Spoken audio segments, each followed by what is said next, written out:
মাননীয় সদস্য জনাব সৈয়দ সাইদুল হক হবিগঞ্জ ৪ সম্পূরক প্রশ্ন। জি, ধন্যবাদ মাননীয় স্পিকার। মাননীয় স্পিকার, এই প্রশ্নের ব্যাপারে এই সম্পূরক প্রশ্নে আমি মাননীয় প্রধানমন্ত্রীর দৃষ্টি আকর্ষণ করছি। মাননীয় স্পিকার, আপনি জানেন যে আমরা এমন এক দেশে আছি যে দেশে উদ্যোক্তার চেয়ে দেখা যাচ্ছে দালাল শ্রেণী বেশি লাভবান হয়। এটার একটা উদাহরণ হচ্ছে গিয়ে চা শিল্প। চা শিল্পের 5 লক্ষ মানুষ মাননীয় প্রধানমন্ত্রীকে মা হিসাবে জানে।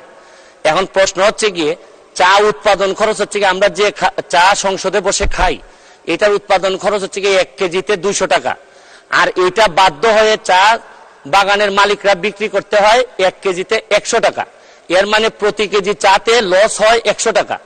এখন এই পর্যায়ে মালিকরা লসে পড়লে শ্রমিকদের অবস্থা খারাপ হয়ে যায়। এখন সিন্ডিকেট যারা আছেন বা যারা বায়ার আছেন তারা বা ব্রোকার যারা আছেন তারা এটা আমাদের কাছে কনজিউমার লেভেলে বিক্রি করেন 400 টাকা।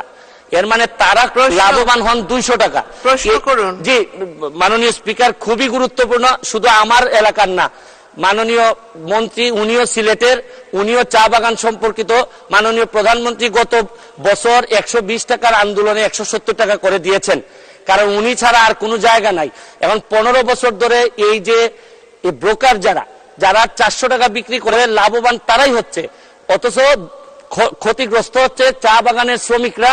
এইভাবে চলতে থাকলে চা বাগান চা শিল্প আর থাকবে না মাননীয় স্পিকার।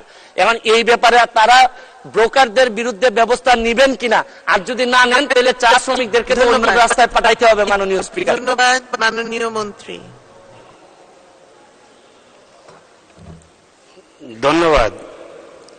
যেহেতু আমি প্রক্সি দিতেছি, আমার সংশ্লিষ্ট মন্ত্রণালয়ের মন্ত্রী মহোদয় আসলে পরে উনি সঠিকভাবে ব্যবস্থা গ্রহণ করার জন্য আমি অনুরোধ করব। সবাইকে ধন্যবাদ।